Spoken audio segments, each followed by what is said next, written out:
Why was everyone laughing except her?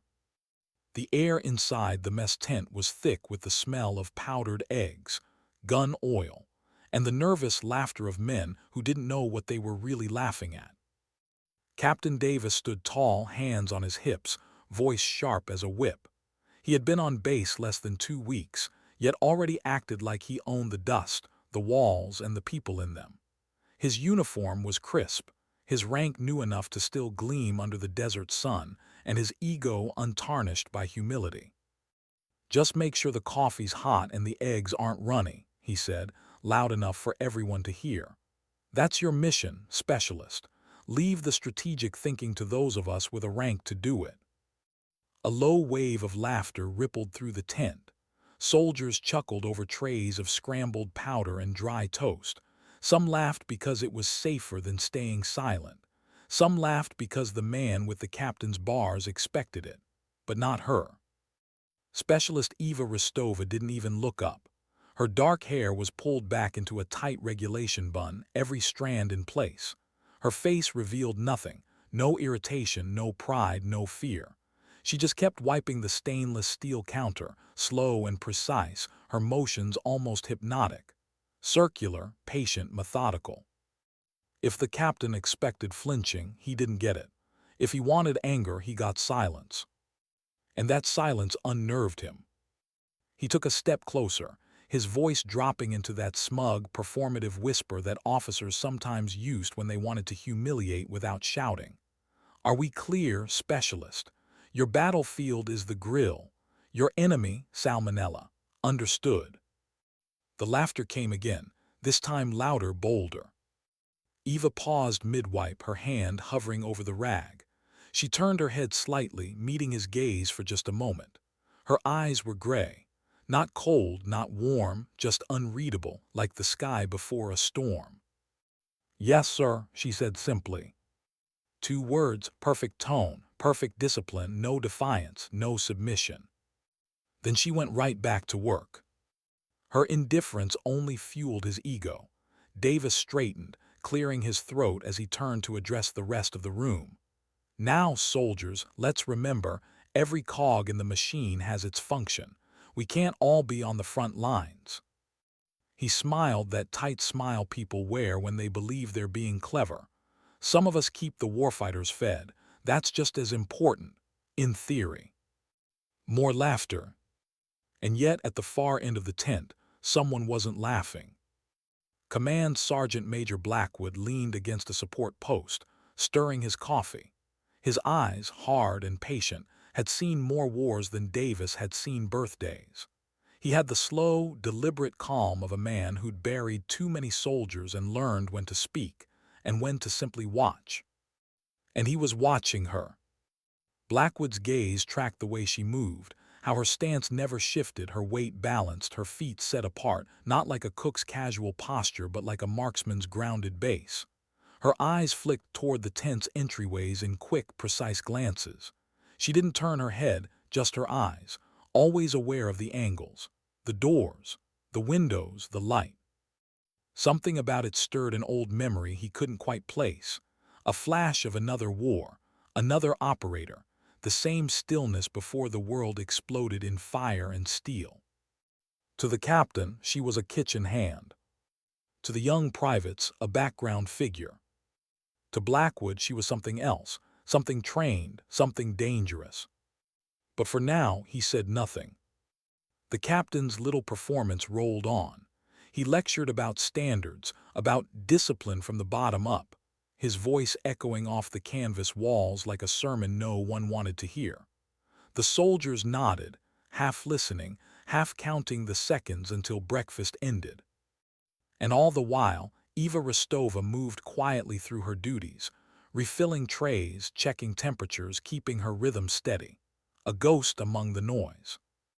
Over the following weeks, her silence became the base's running joke, the cook who never speaks. She was treated like background noise, something between a wall and a serving tray. Soldiers would slide their plates toward her without looking up. More potatoes, scoop of corn, never a please, never a thank you. And every time her hands moved with the same precision, calm, professional. She never corrected anyone, never showed irritation.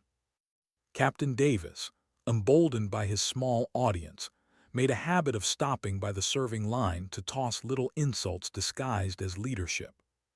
Specialist, I see you managed not to burn the toast today. Progress. Specialist, still keeping the coffee strong enough to wake the dead. He smiled after each jab, waiting for a reaction, but she gave him none, just the same measured "yes, sir." Her silence became a mirror for everyone's assumptions. To Davis, it was stupidity. To the privates, humility. To the NCOs, disinterest. But it wasn't any of those. Eva's silence was full of thought, of awareness, of patience. It was the silence of someone waiting, observing, preparing. Every day she listened, not just to voices, but to the hum of the base generators, the rattle of trucks returning from patrol, the shift in tone when the distant artillery range came alive. She could feel vibration through her boots, the rhythm of life on base, the small changes that told her when something didn't fit. It wasn't paranoia. It was instinct, old habits from another life that refused to die. When she stepped out of the mess hall after morning shifts, she didn't just stretch and smoke like the others. She scanned.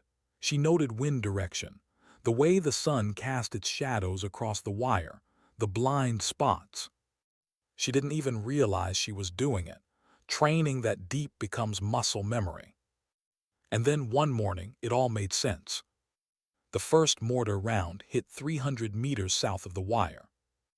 A low, dull thump. The kind that you feel in your ribs before you hear it in your ears. Most soldiers barely looked up from their breakfast trays. They'd gotten used to it, the enemy's way of saying good morning. But the second one hit closer, inside the perimeter. The laughter stopped. The floor shook. Someone screamed. And before anyone could even process what was happening, the third round struck the comms array on the roof of the TOC, ripping through metal with a shriek of tearing steel. Then silence. No radios. No orders. The real attack had begun. Machine guns opened up from the western ridge. A dozen voices shouted over each other. The mess hall, seconds ago filled with lazy conversation, erupted into chaos. Tables flipped. Soldiers hit the ground, fumbling for rifles and helmets. The sound of bullets ripping through canvas filled the air. Captain Davis froze. His voice rose in panic. Everyone get down, secure the perimeter. But no one heard him, not really. The words drowned in noise and fear. Only one person moved with purpose. Eva Rostova didn't duck, didn't panic. She was already in motion before the second blast. Her training, buried under layers of silence, rose to the surface like breath held too long. She vaulted the serving counter, landing light on her feet, grabbed a medkit from the wall. Her hands didn't tremble. A young private near the door was down, leg torn open by shrapnel, blood spreading fast through his uniform. She was beside him in seconds, tourniquet high on the thigh cinched tight. He screamed, but she didn't even flinch. Her movements were mechanical, precise. Tear, wrap, twist, secure. Then she was on the next one. And the next. No words, just work. Davis stared at her from behind a tipped-over table, his mind trying and failing to process what he was seeing. The cook, the woman he'd mocked, was performing advanced battlefield triage like a trained combat medic. Every move was exact, efficient, ruthless in its effectiveness. She improvised a splint with 2 serving spoons and duct tape, cleared a soldier's airway, stopped another from going into shock. It was like watching a stranger inhabit the body of someone he thought he knew. The noise around him blurred, the gunfire, the shouting, the chaos. And in that chaos he saw her rise to her feet, dust coating her uniform, blood on her sleeve. But her eyes, they were calm. She looked toward the TOC, the Tactical Operations Center, now a smoking ruin, her focus sharpened. She wasn't looking at the wounded anymore. She was scanning lines of fire, angles, shadows. Then, without a word, she ran. Not away from the fight. Into it. Her stride was low, efficient, moving from one cover point to the next like she'd done it 1,000 times. Tables, walls, supply crates, all became part of her route. Davis watched her go, open-mouthed, as a thought surfaced through his disbelief. Who is she? The cook was gone. What ran toward the smoke was something else entirely. Something trained, something lethal. And for the first time since he'd set foot on that base, Captain Davis realized he wasn't in command of anything. Not really. Out there in the rising chaos, someone far more capable had just taken control. Quietly, completely. And she didn't need permission. Why was she running toward the fire when everyone else was running away? Outside, the desert sun was already cruel, beating down on the base like a living thing. Dust and smoke mixed into a bitter haze. The ground trembled under the impact of machine gun bursts from the ridgeline. Eva Rostova sprinted across the open yard, low and fast, her gear bouncing against her sides. The screams, the gunfire, the chaos, all of it blurred into background noise. Her focus was razor-thin. Her body remembered what her mind didn't have to think about. 10 meters, breathe. Shift cover. Move again. She reached the TOC, the Tactical Operations Center, now a shredded skeleton of steel and concrete. The blast had gutted it. Smoke poured from holes in the roof. Inside, officers were shouting into dead radios, their faces gray with confusion. Sparks from torn cables rained down like cruel fireworks. She ducked through the doorway, her eyes adjusting to the dim light. Command Sergeant Major Blackwood was already there, coughing through the smoke, dragging a wounded comms operator out from under a collapsed table. His uniform was torn, his hands bleeding. Power gone, someone shouted. All lines are dead. We've lost comms with the outer posts. We can't get a sitrep. The words clashed in the air, desperate and useless. Rostova didn't waste a second. She moved past them, her eyes scanning the walls, the wires, the fried circuits. She reached the far corner, tore off a panel no one had ever paid attention to, and dropped to one knee. Beneath it, a tangle of auxiliary power conduits. Her hands worked fast. She didn't even need to think. Cut, splice, reroute. Years of training hidden under a cook's apron came to life in seconds. Blackwood saw it, and in that moment he knew. Specialist Rostova, he said, his voice hoarse but commanding, talk to me. She didn't look up. We need long-range tactical comms online, she said evenly. Primary antenna slag. Backups on the MATV in Bay 4. I need a fire team to get me there. There was no hesitation, no sir. Just certainty. Blackwood didn't even question her authority. He turned to two soldiers nearby, one limping, the other shaking. You heard her, move. They nodded, terrified but trusting.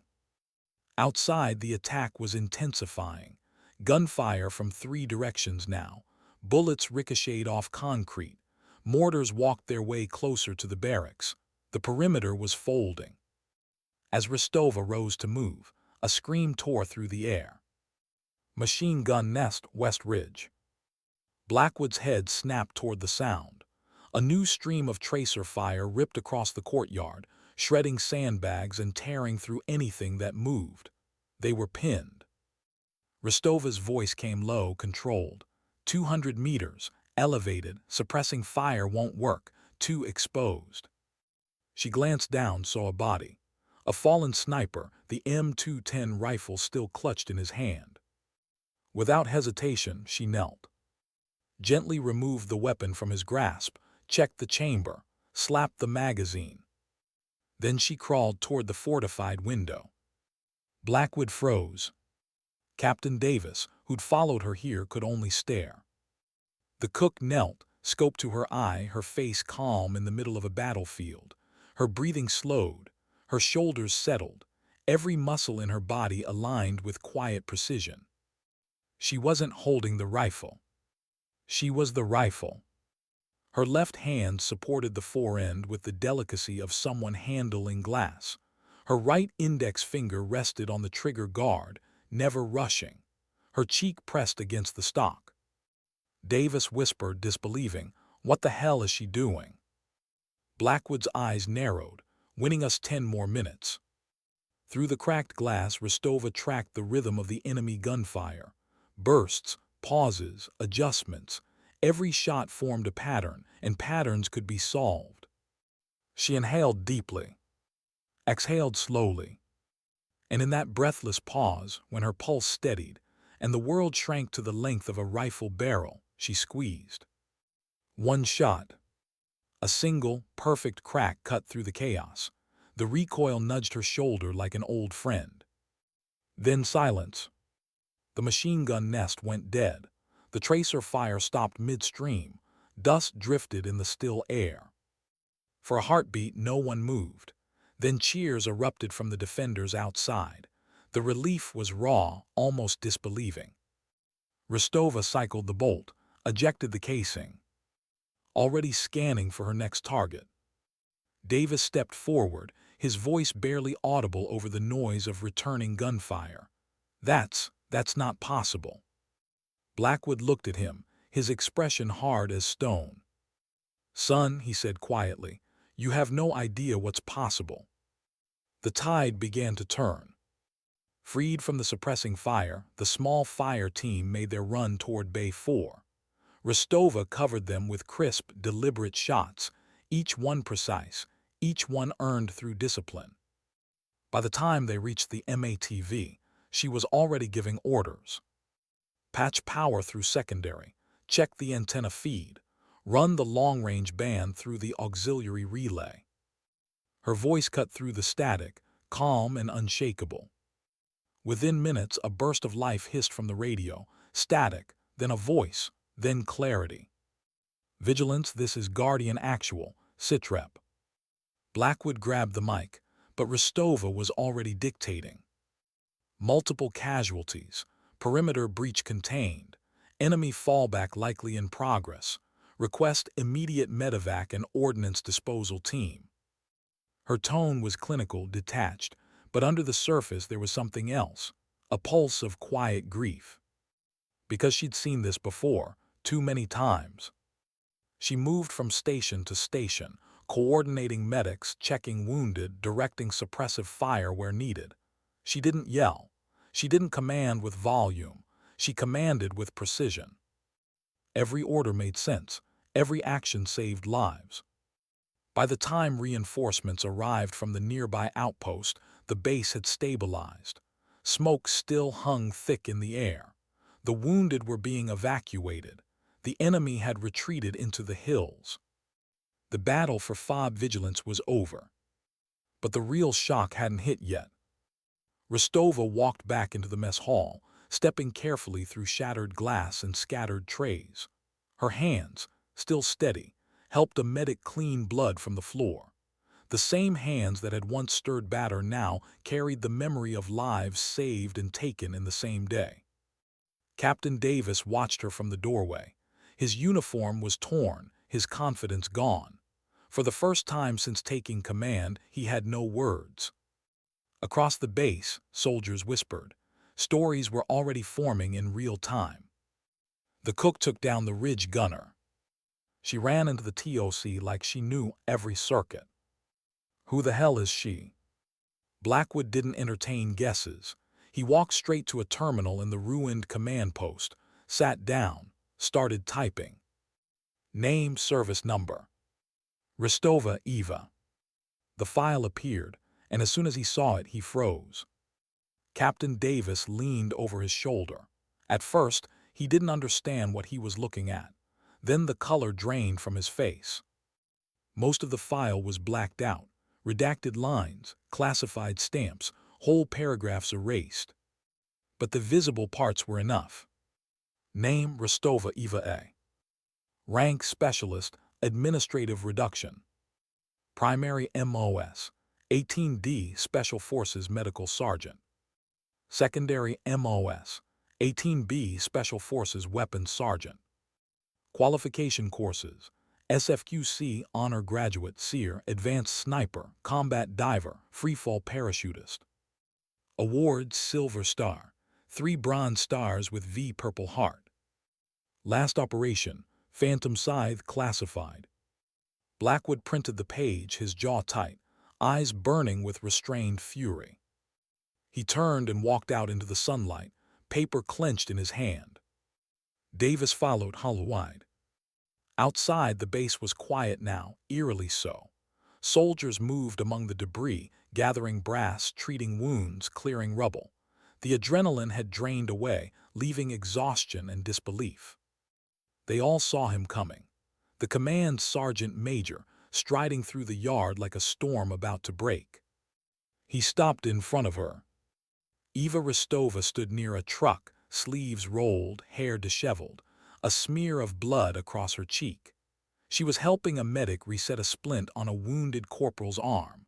Her movements were calm, deliberate, as if nothing extraordinary had happened. Blackwood's shadow fell across her. She looked up. For a long moment, no one spoke. Then he raised the paper and said, quietly but firmly, "You all owe your lives to this soldier." Every conversation in the yard stopped. Heads turned, eyes locked on her. "And for 6 weeks," he continued, voice rising, "some of you treated her with less respect than the dirt on your boots." His gaze snapped to Davis. The captain flinched. Blackwood didn't need to say his name. The accusation was clear. Then the old sergeant major turned back to her, straightened, and in a gesture that sent a shiver through every witness, he raised his hand in a perfect, sharp salute. "Sergeant First Class Rostova," he said, his voice thick with emotion. "On behalf of every soldier here, thank you. Effective immediately, your command is reinstated, pending battalion review." The words hung in the air like a prayer. She looked at him, quiet as always, her gray eyes softening. Slowly she rose to her feet, wiped her hands on her trousers, returned the salute precise, flawless. "The mission continues, Sergeant Major," she said softly. One by one, soldiers around them followed suit. Dozens of salutes lifted into the sky, a wave of respect that replaced every cruel laugh, every whisper of doubt, every insult she had endured in silence. Captain Davis stood frozen, hand half raised, his face pale with shame. He finally understood the depth of what he'd missed, the quiet strength he'd dismissed as nothing. And somewhere inside, something broke. And something else began to heal. The base of FOB Vigilance had survived the attack. But more than that, it had changed. How do you face someone you've disrespected after they've saved your life? The morning after the attack, the sky over FOB Vigilance was unnaturally clear. The smoke had drifted off overnight, leaving only the faint metallic tang of burnt wiring and cordite. The desert always had a cruel way of erasing what it didn't care to remember. But for the people who'd lived through the night, forgetting was impossible. Soldiers moved quietly across the compound, cleaning weapons, stacking debris, helping medics load the wounded into waiting transports. The usual laughter and small talk were gone. Every face looked haunted, distant. They had seen something that rewired how they thought about strength. And at the center of it all, Specialist Eva Rostova worked in silence, just as she always had. She hadn't asked for thanks. She didn't bask in the new attention that followed her like a ghost. She simply tied her hair back, rolled her sleeves, and went back to work, helping rebuild the mess hall she'd once been mocked in. To her, the fight was done, the mission was. But to everyone else, she had become something more, something mythic. Everywhere she went, eyes followed. Soldiers she'd once served breakfast to now straightened when she walked by. They saluted, not because of orders but because of instinct. The kind of instinct that recognizes quiet authority when it's finally seen. The whispers had already begun. The cook who took out the ridge gunner. The sniper who fixed the comms. The Special Forces Ghost. Each story grew with each retelling, but none of them captured the truth. Because the truth wasn't in the kill shot or the rescue. It was in the silence that came after, the silence she carried like armor. Captain Davis stood outside the TOC that morning, holding his coffee with both hands, as if the warmth might make up for the chill in his chest. His uniform was spotless again, but something in his posture had changed. He wasn't standing tall anymore. He was standing small. He'd been awake all night, replaying every word he'd said to her. Every time he'd mocked her in front of the unit. Every time he'd mistaken silence for ignorance. Now, the base he commanded no longer looked at him the same way. When he walked by, they didn't meet his eyes, not out of defiance, but out of quiet disappointment, and he deserved it, he knew it. Blackwood found him there, staring at nothing. The old sergeant major looked as he always did, tired, unreadable, carrying the weight of too many years and too many dead men. He handed Davis a folder. Inside were the printed pages of Rostova's file, the redacted lines, the commendations, the long list of battles fought and survived. Davis didn't open it. He didn't need to. He already knew what it said. "She's not just a soldier," Blackwood said quietly. "She's the kind of soldier we used to build units around." "I know," Davis murmured. His voice cracked on the words. "And I buried her behind a kitchen counter." Blackwood's stare was hard, but not cruel. "You did worse than that, Captain. You taught every man here that rank matters more than competence." Davis looked up, guilt heavy in his eyes. "Then what do I do now?" The old man shrugged. "You start by listening for once." That afternoon, the entire company was assembled in formation on the parade ground. The desert wind carried the faint flapping of the flag above them. The air was thick with unspoken tension. Davis stood before them, shoulders squared, hands trembling slightly. He had faced firefights with more confidence than this, but this wasn't a battle against an enemy. This was a reckoning with himself. He looked over the rows of faces. Every soldier on base stood there, dirty, exhausted, bandaged, alive. And at the front, standing silently among them, was Eva Rostova.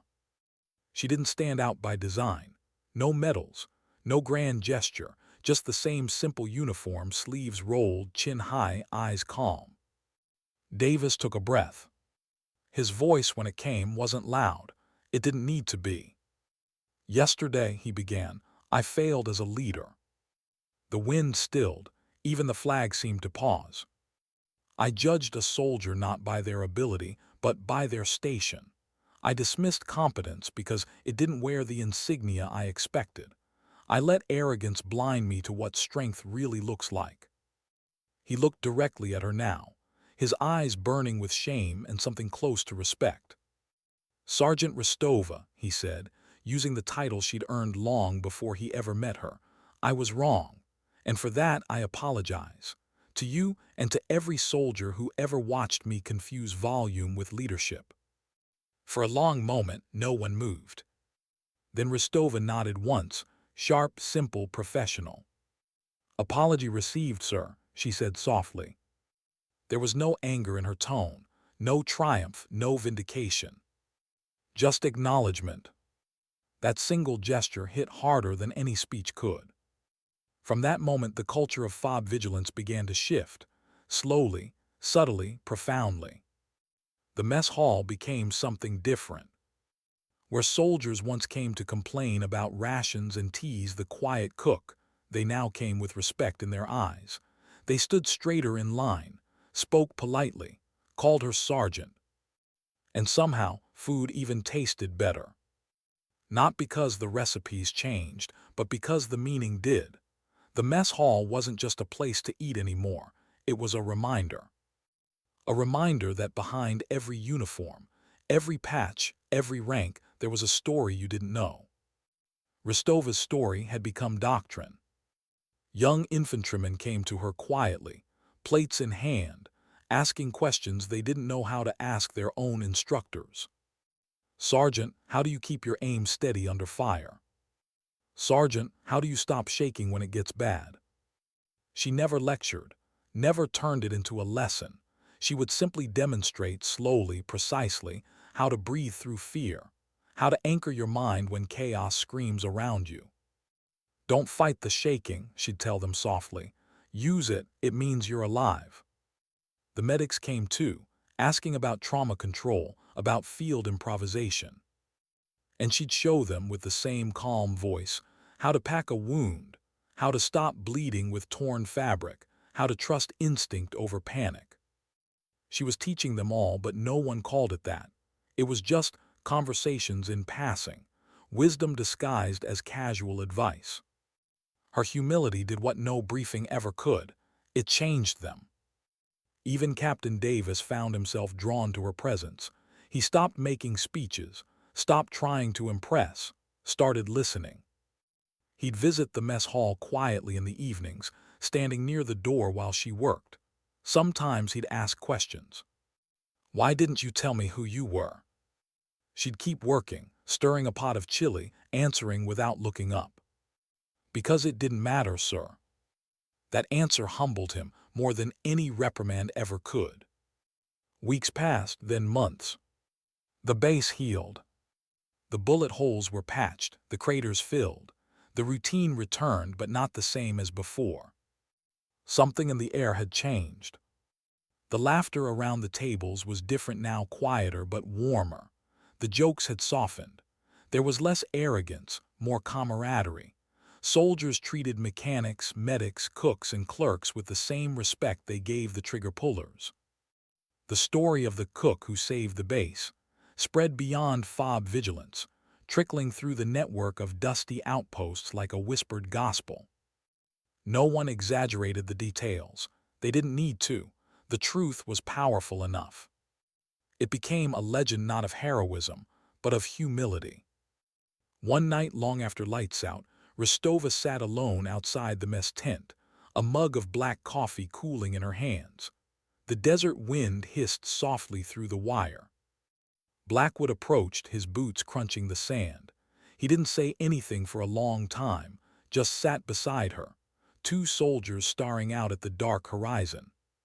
Finally, he said quietly, "You could have left this post months ago. You know that. You've got enough clearance to disappear into any unit you want." She didn't answer right away. Her gaze stayed fixed on the faint glow of the stars. "Maybe," she said at last, "but they needed to learn something, so did I."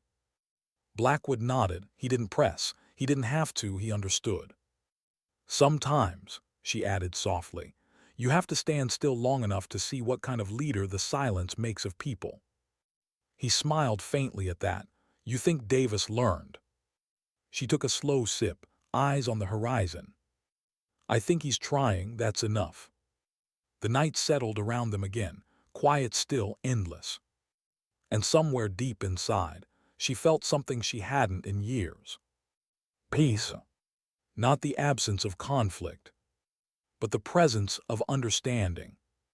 For all the years of classified missions and hidden scars, she had never expected her greatest impact would come from a place like this, from behind a serving counter, with a ladle in her hand instead of a rifle. But maybe that was the lesson she'd needed too. That strength doesn't always roar. Sometimes it whispers. Sometimes it just makes sure the coffee's hot and the eggs aren't runny, while quietly saving the world one base at a time. What makes someone walk away from the kind of war they were born to fight? Weeks turned into months, and the rhythm of FOB vigilance changed so gradually that no one noticed at first. The base used to pulse with noise, shouted orders, slamming doors, the clatter of trays, the arrogance of young men who thought toughness was loud. But now there was a different kind of energy. Quieter, sharper. Like a machine finally tuned to the right frequency. No one said it aloud, but everyone knew who had changed it. Eva Rostova's presence had become the quiet gravity that held the place together. She didn't lead by command, but by example. She didn't correct anyone, yet somehow everyone tried harder when she was near. Soldiers checked their gear twice. Medics triple-checked their supplies. Even the cooks, the ones she worked beside every day, stood a little straighter, a little prouder. The old Sergeant Major Blackwood watched it happen with something that almost resembled awe. He'd spent 3 decades watching men bark orders and call it leadership. But this woman, the same one who'd once been invisible behind a counter, was reshaping the entire culture of his command without ever raising her voice. She wasn't a ghost anymore. She was a standard. The new rotation of soldiers arrived one pale morning, dust still clinging to their boots from the convoy ride in. They looked young, too young, eyes bright with that dangerous mixture of inexperience and confidence. Among them, a fresh-faced lieutenant cracked a grin as he walked into the mess hall for the first time. "So this is the famous vigilance, huh? Hope the food's better than the morale." The line went silent.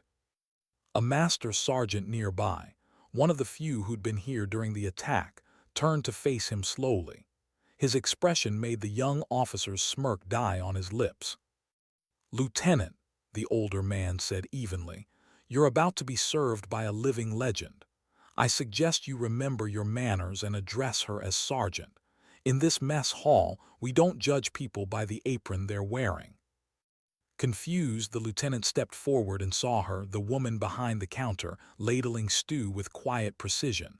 There was nothing dramatic about her. No medals, no airs, just focus, calm, control.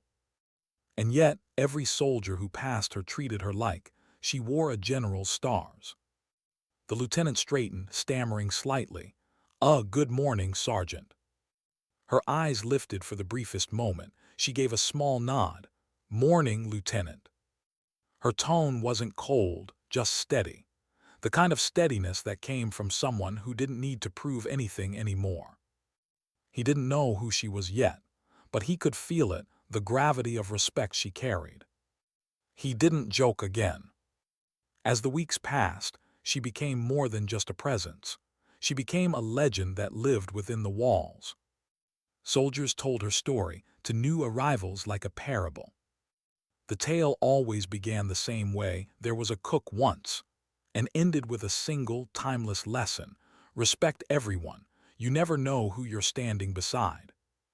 But Rostova herself never repeated the story. She never even mentioned it. When asked about that day, the day she'd run into fire, she would only shake her head. "We all did our job," she'd say softly. "That's enough." To her, heroism was never the point. Competence was. Captain Davis had changed too. He still carried the shame of his arrogance like a scar, but it had become his teacher instead of his wound. He started arriving early, helping with drills, listening more than talking. He sought out the sergeant major's advice. And when he spoke, it was different, less for show, more for purpose. Sometimes, when the base quieted after dusk, he'd stop by the mess hall doorway. Rostova would be there, sleeves rolled, wiping down the counter in her usual rhythm. He'd stand there a moment before speaking. "You were special forces, weren't you?" She wouldn't look up. "Once." "What made you leave?" That question hung in the air, heavier than any he'd asked before. For a while she didn't answer. Then finally she said, "Because you can't live in the dark forever. At some point you have to stop surviving and start living again." He didn't press. Her tone made it clear the subject wasn't open. But the weight of that answer stayed with him for days. Late one evening, when the mess hall was empty and the desert wind slipped through the torn seams of the canvas walls, Blackwood found her sitting alone at one of the tables. A small lamp flickered nearby. She was cleaning her sidearm, not for battle, just for habit. "Can't sleep?" he asked. She gave a faint smile. "You don't sleep much after a day like that, or a life like mine." He sat down across from her. "I read your record," he said quietly, "the parts that weren't blacked out." She didn't stop cleaning, didn't look up. "Then you know what happened," she said. "Only the pieces they left me." For a moment her expression softened, just a flicker of something human, vulnerable, buried under layers of control. "They told us the mission was a success," she said. But success doesn't mean what people think it does. Blackwood stayed silent. He knew better than to interrupt. I lost my whole team in Operation Phantom Scythe, she said. Every single one of them. I was the medic. I saved who I could, but... Her voice trailed off. The silence stretched. They wanted to give me a medal, she said bitterly. I asked for a transfer instead. To food service. She finally looked up at him, eyes steady. To anywhere no one would ask me to pick up a rifle again. Blackwood nodded slowly, and yet when the time came. I didn't think, she said simply. I just remembered who I was. That admission hung between them, not pride, not regret, just truth. In the days that followed, word of her past began to circulate in whispers, not from gossip, but from reverence. The cook who'd once been a ghost was now a living legend. Yet the strangest part was that she didn't change at all. While others tried to build her into a myth, she stayed grounded in routine. She cooked, cleaned, trained quietly with the medics and riflemen who came seeking advice. She repaired equipment, taught marksmanship breathing, explained field trauma care, always with that same quiet patience. Her silence became her language. For many it was unnerving, for others it was inspiring. For Davis it was a mirror. He began to understand that real command wasn't about controlling others. It was about mastering yourself, about the humility to recognize greatness where you least expect it. He started keeping a journal, something no one knew about. Each night, he wrote down one thing he learned from her. Day 3, calm is a skill. Day 9, authority means less than accuracy. Day 17, the loudest voice in the room usually has the least to say. By the time the pages filled, he realized something humbling. She had been his teacher all along. When the next attack came, smaller, faster, over in minutes, the base reacted like a single, disciplined unit. No shouting, no confusion. Every soldier moved with precision, efficiency, and calm. They didn't need orders shouted from the tower. They'd learned how to think, not just react. When the dust cleared, there were no casualties. The enemy fled after losing initiative within minutes. Blackwood said it best later that day, standing beside Davis as they surveyed the quiet aftermath. You see that, Captain? That's her legacy, discipline without fear. Davis nodded slowly, and respect without rank. He was right. Fob vigilance had become a different place entirely. Every man and woman there carried a piece of her in the way they moved, spoke, led, or followed. They didn't just survive anymore. They lived by a principle. That strength isn't about how loud you lead. It's about how steady you stand when no one's watching. That night, Rostova stood alone outside the mess hall, watching the sunset stain the desert orange. The wind tugged gently at the edges of her uniform. Blackwood approached quietly beside her, hands in his pockets. You know, he said, you could have gone your whole career without anyone ever knowing who you really were. You could have stayed invisible.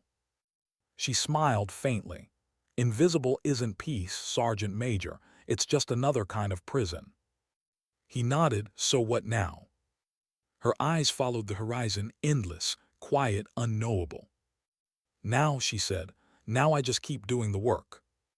He studied her profile for a long time, the set of her jaw, the faint exhaustion that lived behind her eyes. You ever miss it? He asked. The missions, the team. Every day, she said softly, but missing something doesn't mean you're supposed to go back to it. She glanced at him. You taught me that once, long before you knew my name. He smiled at that, a rare tired smile. Guess we've both been paying attention. They stood in silence as the last light bled out of the sky. The base behind them hummed with quiet order. And for the first time in a long time, she allowed herself to exhale not from exhaustion, but from release. Some wars end not with victory, but with understanding. And sometimes, redemption wears an apron. How long can peace last when the past never really lets go? The desert had its rhythm, long stretches of quiet, followed by moments that could turn your blood cold. But lately, the quiet at Fob Vigilance had taken on a new kind of meaning. It wasn't the lazy calm of boredom. It was discipline, control. Since the day of the attack, the base had evolved. Soldiers moved with precision, not panic. There was less shouting, fewer empty arguments, more silent coordination. It was as if the base itself had learned to breathe differently. And at the heart of it all, still behind her counter, still wearing the same simple uniform, was Eva Ristova. She didn't seek attention, but she couldn't escape it either. To the new arrivals, she was a rumor before she was a person. They came to Vigilance expecting a cook. They found a soldier whose calm could steady a storm. Her legend had spread beyond the wire. It reached command briefings, other outposts, even whispered stories on secure channels. The cook who saved her base. Some called her the ghost medic. Others, the Lady of Vigilance. Eva hated the titles. Legends made people comfortable. Legends made people stop thinking. She preferred reality. Reality was quieter and far heavier to carry. Every morning started the same way. At 500, she'd run the perimeter, alone, steady pace, boots crunching in rhythm with her heartbeat. She wasn't training her body anymore. She was maintaining her balance. By 600, she was in the kitchen, sleeves rolled, checking the stoves, the burners, the prep lines. The cooks had learned to follow her silent cues, a nod here, a lifted eyebrow there. No shouting, no chaos, efficiency born of quiet respect. And yet, outside those walls, she'd become the unspoken mentor to nearly everyone on the base. When the medics needed help, she was there, reviewing trauma drills with them. When the marksmen struggled with consistency, she taught them breathing rhythm, how to anchor the shot between heartbeats. Sometimes she'd be standing behind a soldier at the range, saying softly, "Don't fight the recoil, listen to it." Or in the infirmary during training, "Don't rush the bandage, the wound already knows you're scared." They listened always. Because she never lectured, she demonstrated. One afternoon, Captain Davis walked into the mess hall and found a small group of young soldiers gathered near the back. They weren't eating, they were listening. Eva stood in front of them with a rifle stripped open on the table. Not military issue, personal. Old, worn, but immaculate. "This weapon," she said, her tone calm, "doesn't care about your rank. It only cares about respect. Treat it like a person, not a tool. It'll forgive mistakes if you're honest." The soldiers hung on her words. She demonstrated how to reassemble the weapon, slow, deliberate, fluid. Then she added, almost like an afterthought, "Everything you touch in this life is training you, whether you realize it or not." Davis lingered by the door, unnoticed, watching. He'd seen commanders give orders, instructors give lessons. But this was different. She wasn't teaching combat, she was teaching character. Later that night, he found her outside, sitting on the steps behind the kitchen, staring out at the floodlights cutting through the sand. "I watched your session today," he said quietly. "You could have been leading a company." She didn't look away from the horizon. "I've led enough, sir." He hesitated. "You think you're done?" She took a long breath before answering. "No one ever done. But I'm tired of losing pieces of myself every time I try to save someone else." He didn't respond. He understood. The desert was full of ghosts, and some followed you long after the mission ended. That night, as the base settled into sleep, Ristova dreamt of a mountain village half a world away. The cold, the snow, the sounds of gunfire echoing off the stone walls. Her team had been pinned in a canyon during Operation Phantom Scythe. 5 in, 2 out. She was one of them. Her last memory of that day wasn't the fight, it was the silence afterward. The radio static, the sound of the wind over the ridge, and the blood on her gloves that no amount of scrubbing ever seemed to remove. When she woke, sweat clung to her skin. Her heart was steady, but her eyes were distant, the kind of stare that looked at something no one else could see. She sat up slowly, reached for her tags and clenched them in her fist. Sometimes survival didn't feel like a victory. It felt like punishment. By morning, she was back to work. You could never tell she hadn't slept. But Blackwood could. The old sergeant major saw the signs, the too quiet focus, the way her hand lingered a second too long on the coffee pot, like she was anchoring herself. He approached her mid-morning. "Rough night." She gave a faint half-smile. "Aren't they all?" He nodded. "You're not the only one who hears echoes." That was how they spoke, short, spare, honest. The way two soldiers who'd seen too much learned to communicate. It was later that week that the message came through the secure line, a coded directive from command.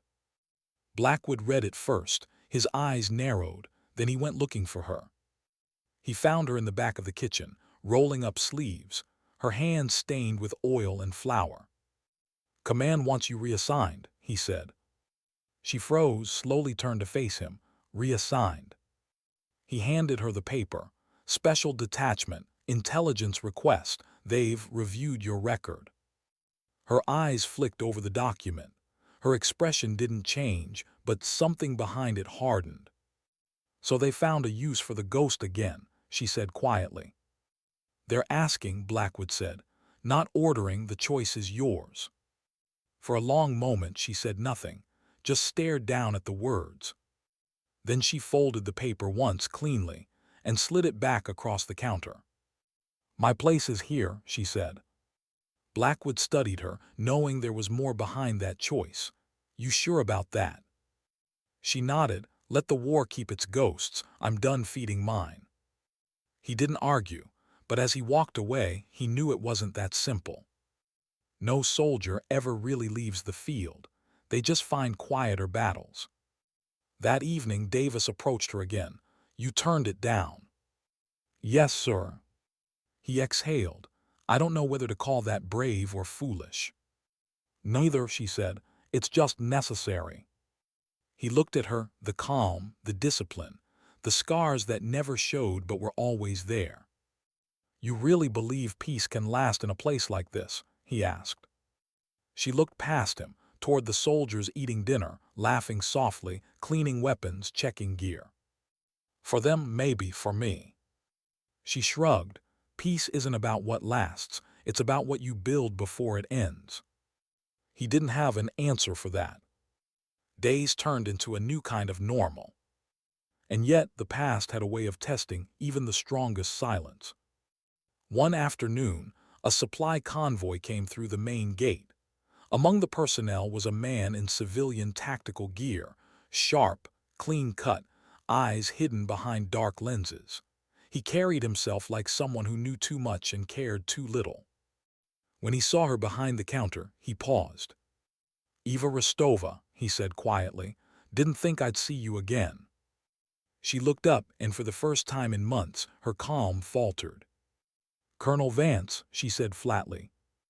Davis, standing nearby, watched the exchange, sensing a tension he didn't understand. The colonel smiled faintly. "You've been hiding well." "Not hiding," she said, "healing." He tilted his head. "Command still has questions about Phantom Scythe. You walked away without debriefing. That doesn't sit well with some people." Her jaw tightened. "Then they should have asked sooner." He leaned in slightly. "You could have been leading Tier 1 by now, but instead you're serving stew to privates. Why waste it?"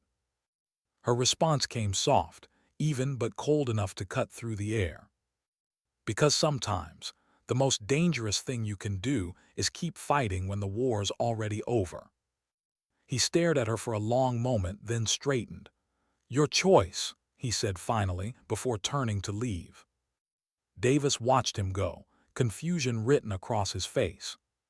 When he looked back at her, she was already back at work, as if the conversation hadn't happened. But her hands moved just a little slower than usual. That night she sat alone again, staring at the distant perimeter lights. The wind carried faint echoes of gunfire from somewhere beyond the hills. Blackwood's voice came from behind her. "You thinking about taking it?" She didn't turn. "I'm thinking about what happens if I do." "And if you do?" She sighed softly. "Then maybe peace stays a little longer." He nodded. "You've earned that, Sergeant." Her eyes didn't leave the horizon. "No one earns peace, Sergeant Major. We just borrow it." He looked at her, the quiet strength, the weariness, the discipline that had become her armor, and knew she was right. The world would always need people like her. But maybe, for once, the world could wait. As the night deepened, she rose, brushed the sand from her trousers, and walked back toward the mess hall. The flag above her snapped sharply in the wind. In the distance, soldiers laughed quietly near the tents. Life, fragile, imperfect, beautiful, went on. And she smiled faintly to herself. Because even if the past still called her name, she had found something most warriors never do: purpose without noise. A life not defined by medals or missions, but by service and silence. What happens when the quiet you built begins to crack? 3 days after Colonel Vance left, the wind changed. Literally. A hot, restless current swept across the desert, turning the air into a thin, stinging haze. Sand scraped against metal, whispered across helmets, hissed under doors. It was the kind of wind that made people edgy, the kind that carried warning before anyone could name it. Inside fob vigilance, routine carried on, but there was something off in the rhythm.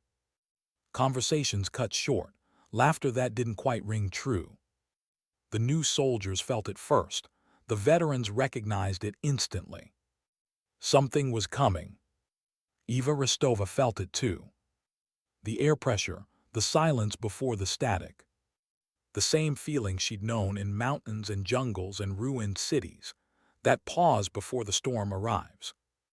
At 600, a convoy rolled out for a supply drop 2 valleys east. Routine, simple, predictable. Davis signed the release himself. By 900, the first transmission broke up mid-sentence. By 9:15, there was nothing but static. Blackwood walked into the mess hall, his face carved from granite. Convoys overdue. Eva froze mid-motion, ladle hovering over a tray. She didn't ask for details. She just looked at him, and he gave the smallest nod, confirmation enough. "Who's out there?" she asked. 3 trucks, 10 personnel, Lieutenant Hale's team. She wiped her hands on a rag, the gesture automatic, controlled. "When do we roll?" Davis hesitated. "We're not. Command says hold position until we have intel." Her eyes lifted. "By the time intel catches up, they'll be gone." He exhaled, rubbing his temples. "I can't authorize a rescue on assumption." "You don't have to authorize it," she said quietly. "Just don't try to stop it." For a long moment he said nothing. Then finally, "You move 1 inch off this base, you're on your own." She nodded once, understood. He expected argument. Instead, she turned, already stripping off her apron. An hour later, she was in the motor pool, checking the tires on an up-armored Humvee. Blackwood appeared beside her, a rifle slung over his shoulder. "You didn't think I'd let you drive into the desert alone, did you?" Her mouth curved into the faintest smile. "Wouldn't dream of it."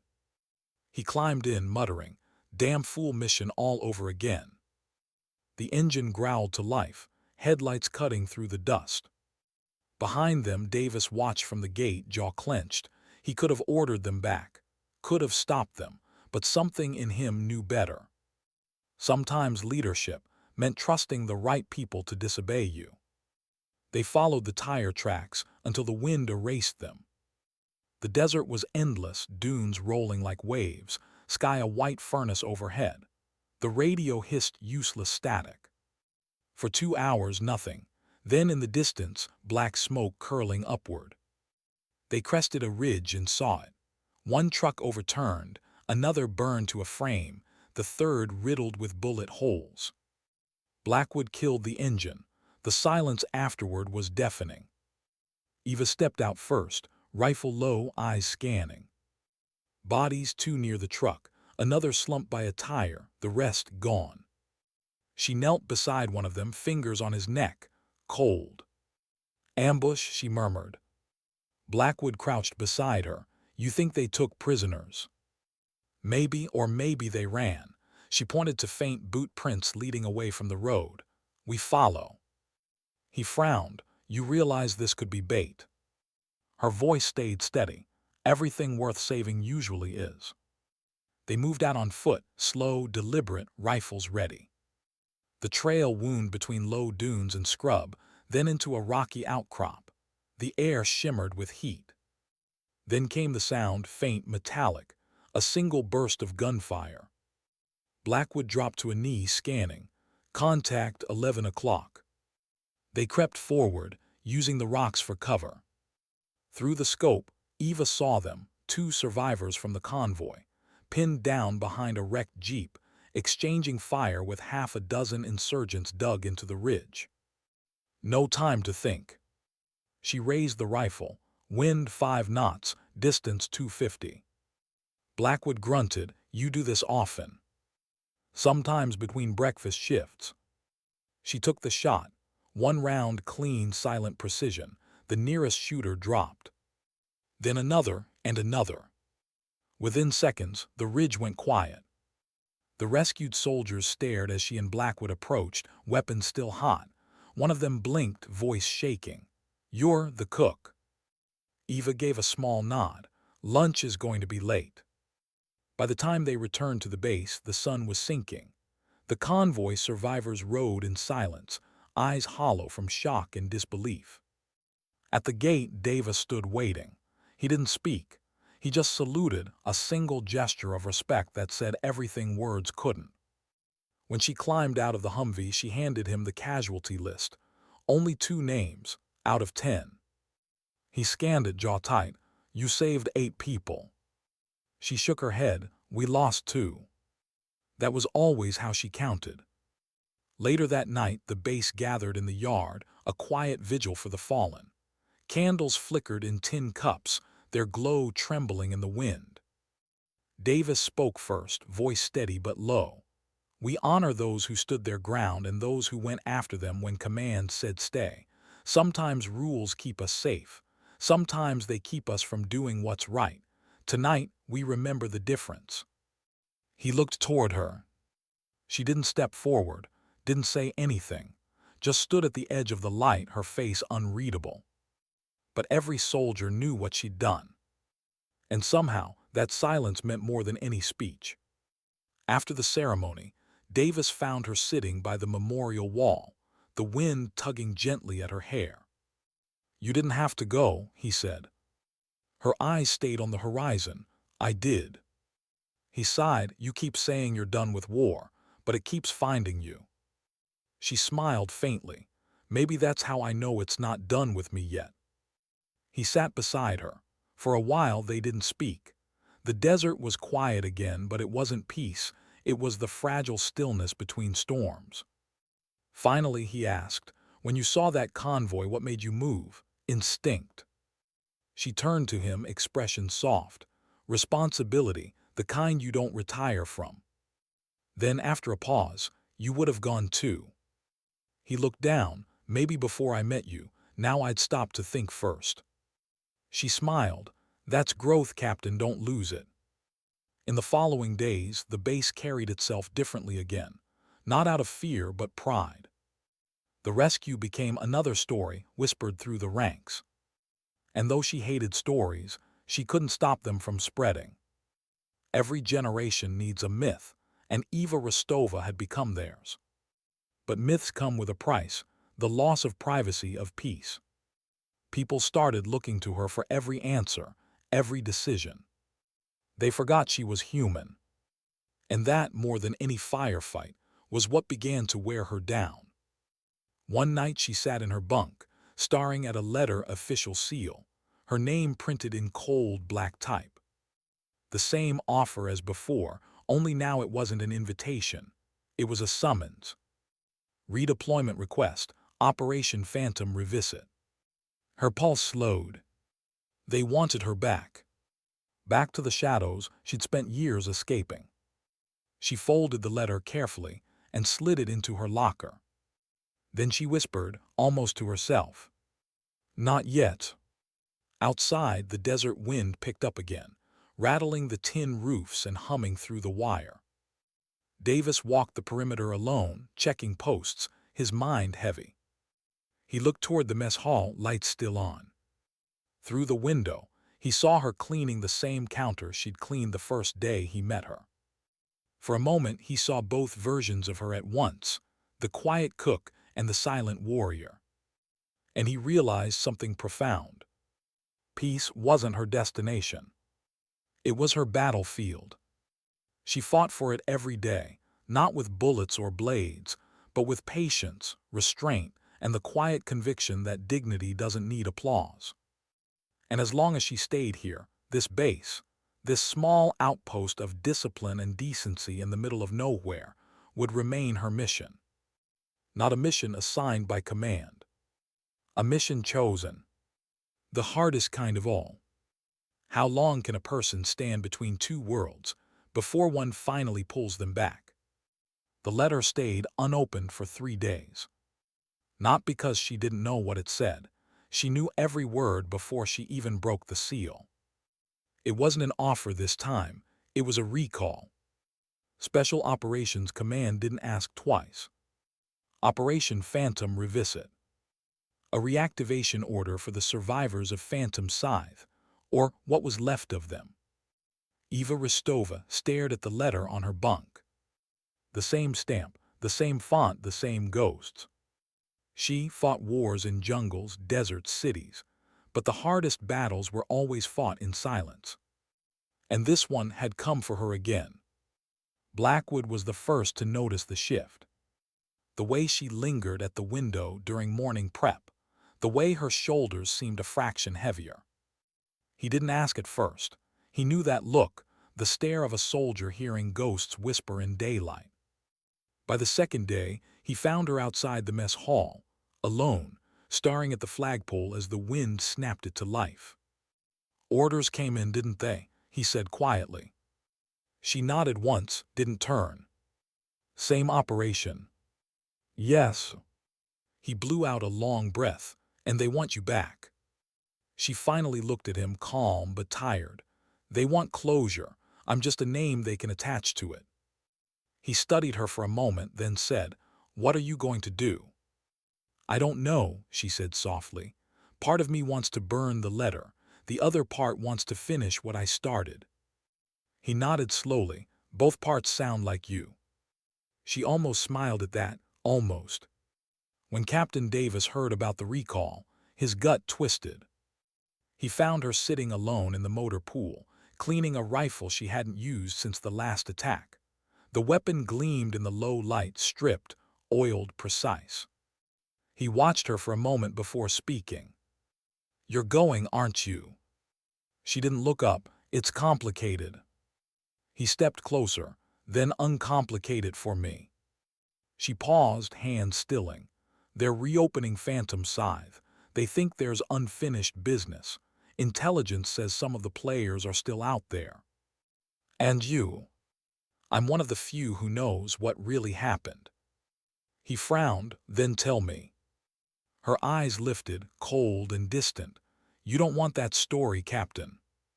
He didn't back down. "Maybe I need it." She stared at him for a long time, then said quietly, "We went in to extract an informant local asset.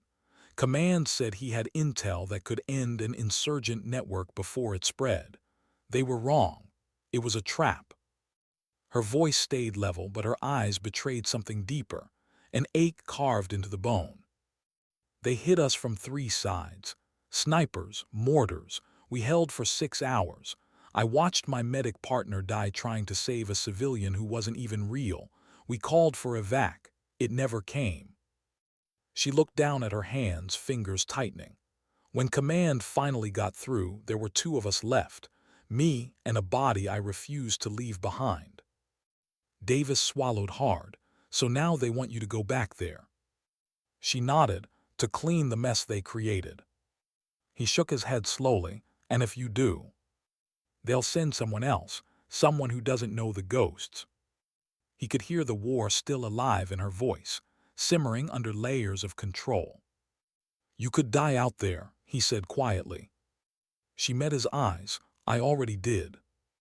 The words hit him like a hammer. That night she couldn't sleep. She walked the perimeter, alone, boots crunching softly against the sand. The air was sharp and cold. The base was silent, the kind of silence that feels sacred. She reached the far fence line, where the wind carried only the sound of distance, and there she stopped. Her thoughts drifted to her old team, their voices, their laughter, the way they used to tease her for never smiling. She could still see them, the way they stood together in the dawn light before that last mission. And she realized something painful. Maybe she wasn't staying at Fob Vigilant because she'd found peace. Maybe she was hiding from the kind of closure she couldn't control.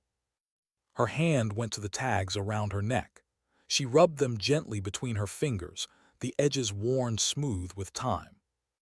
You always said peace was just a lull between storms, she whispered, remembering her team leader's voice. Guess you were right. Morning came like a reckoning. Blackwood found her in the mess hall, the letter sitting neatly on the counter beside her. So, he said, decision made. She nodded, I'll go. He exhaled, I figured. You disapprove, she asked. I understand, he said. There's a difference. He studied her for a long moment, then added quietly, You've done more for this base than anyone in command will ever know. Don't forget that. I won't, she said. And Eva. She looked up.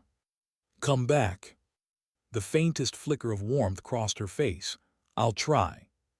He nodded once. That's all we ever do. When Davis saw her walking toward the flight line later that day, a single duffel slung over her shoulder, he felt something twist inside him, pride, fear, and something else he couldn't name. He jogged to catch up. At least tell me where they're sending you. She smiled faintly. You wouldn't find it on a map. He handed her a small object, a patch from Fob Vigilance, the insignia slightly faded. For luck, he said. She looked at it, thumb brushing over the stitched eagle. Luck for amateurs, Captain. Then consider it a reminder, he said, of what you built here. She nodded, slipped the patch into her pocket, and climbed into the waiting helicopter. As the rotors spun to life, she leaned toward him just enough to be heard over the wind. Keep the base steady, she said. Peace is fragile. Then she turned away. The helicopter lifted off, throwing a storm of dust across the yard. Davis shielded his eyes, watching until the aircraft became a speck in the endless horizon. He'd lost soldiers before, but never one like her. Because this wasn't loss, it was faith. Faith that some wars were worth fighting twice. Days turned to weeks. Reports trickled in, scattered, classified, full of blacked-out lines. The only thing clear was that she was out there again, somewhere in the same mountains where it had all begun. Blackwood read every update with quiet dread. Davis tried to act like it didn't bother him, but the absence of her presence, the silence of her steadiness, was like gravity suddenly gone. The base felt emptier. Even the soldiers noticed. The mess hall wasn't the same. The mornings felt longer. It was as if the entire rhythm of the place had lost its metronome. Then one night, the radio crackled to life. Guardian Base, this is Phantom 1. Package secured. Extraction in 2 mics. The voice was calm, level, steady. Davis froze. He knew that voice. He snatched the receiver. Rostova, say again. Static then.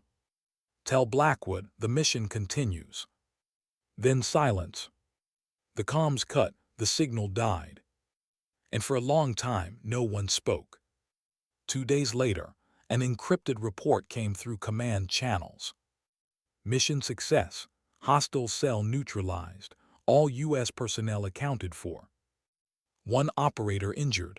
Non-life threatening. Name redacted.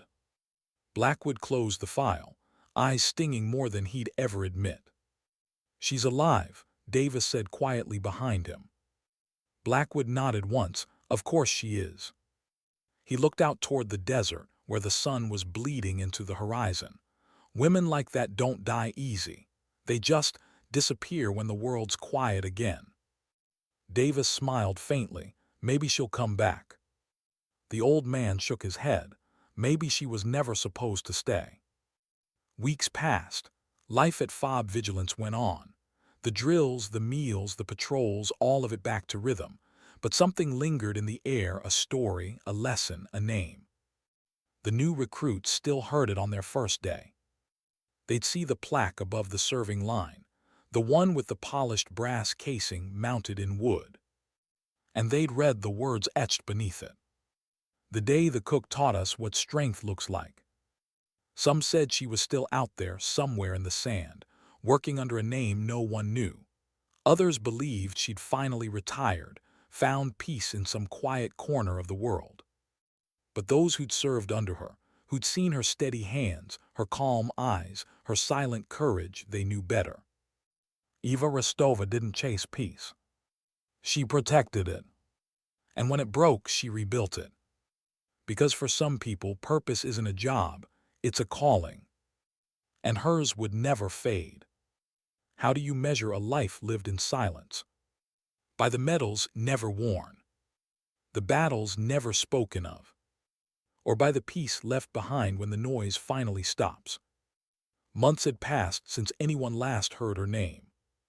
No more reports, no more encrypted transmissions, no classified updates in Blackwood's inbox, just quiet, the kind of quiet that feels permanent. At first, the men at FOB Vigilance kept expecting her to return. Every supply flight, every new convoy, someone would look toward the landing pad, just in case. But she didn't come back. And yet somehow, she never really left. The base had changed in ways command would never understand. The mess hall ran itself like a machine now, every cook, every server moving with quiet rhythm, no shouting, no chaos. They called it Rostova discipline. Training had evolved too. Soldiers used her methods, the breathing drills, the stillness techniques, the emotional grounding exercises she taught without ever naming them. Even Davis changed. The young captain who once saw rank as command now saw it as service. He spoke softer, listened longer. When new recruits arrived, he didn't lecture them, he told them a story. About a woman who fought more wars with her silence than most men did with guns. About how leadership isn't about who shouts the loudest, but who keeps their soul steady when the world burns. They listened, they always did. Because in a place like this, stories weren't entertainment, they were inheritance. One night, the desert sky burned in streaks of red and gold, the kind of sunset that looks like the world remembering something. Blackwood stood by the perimeter fence, his weathered hand resting on the wire. He'd been doing this every evening lately, watching the horizon, as if expecting it to answer. Davis joined him quietly. "Still looking?" he asked. Blackwood grunted, not looking, remembering. They stood in silence for a while. The wind hummed softly through the steel posts. "She taught them more in 6 months than I could in 20 years, the old sergeant finally said. Davis nodded. She changed the way people think about strength. Blackwood smiled faintly. "Yeah, funny thing about strength, people think it's loud. Turns out it sounds a lot like silence." They both looked toward the fading horizon. "She's out there somewhere," Davis said. "I know." And for a moment, it didn't feel like wishful thinking. It felt like fact. Half a world away, the mountains rose like ghosts, black against a pale dawn. A small humanitarian convoy crawled along the old Phantom route, a supply team under a neutral flag, escorted by a handful of local security. In the lead truck sat a woman wearing civilian field gear. Her hair was shorter now, her uniform unmarked. No rank, no insignia. The driver, a young Afghan medic, glanced at her curiously. "You served once." She smiled faintly. "A lifetime ago." "You look like soldier." She chuckled softly. "Sometimes I forget how not to." The truck jolted over a ridge. Below them stretched the ruins of a village long abandoned, the same valley where her team once fell.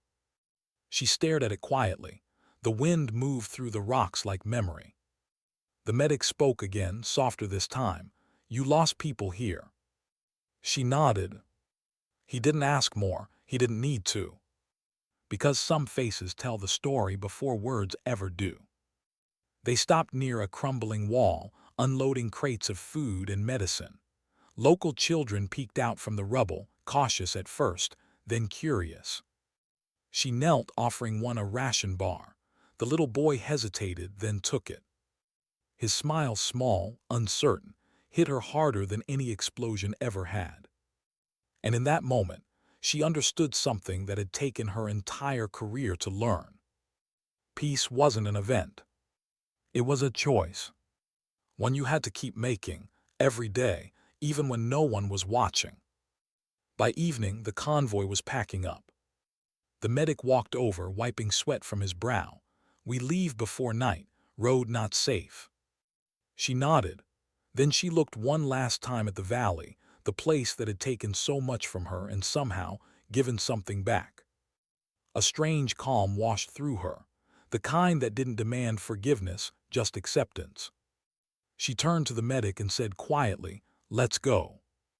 As they drove off, the last light of sunset caught something glinting in her hand, a worn metal tag, its edges smoothed by years of touch.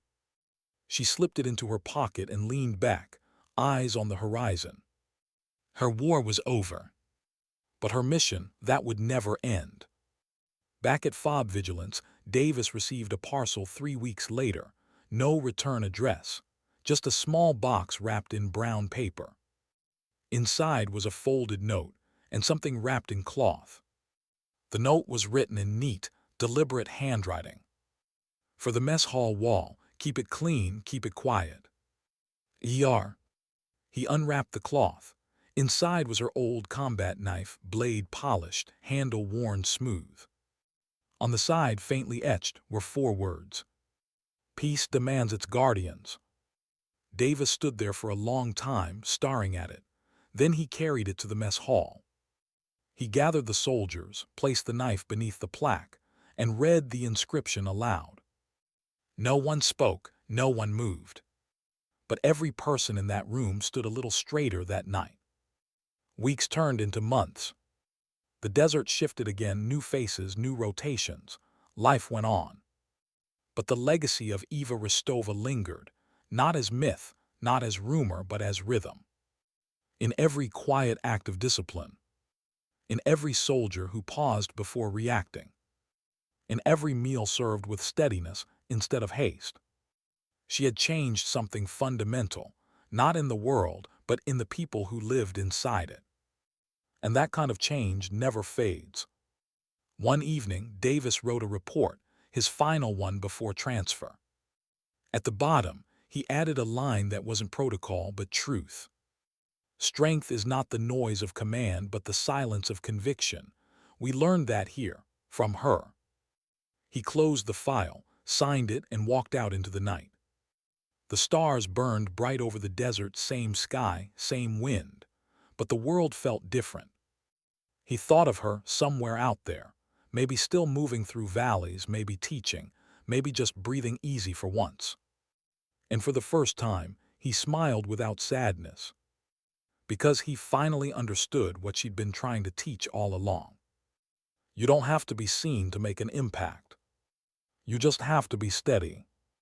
Far away, in a quiet mountain village, the wind carried the faint sound of laughter, children chasing a stray dog through dust and sunlight. A woman stood nearby, watching, a faint smile on her lips. The same calm, the same steadiness.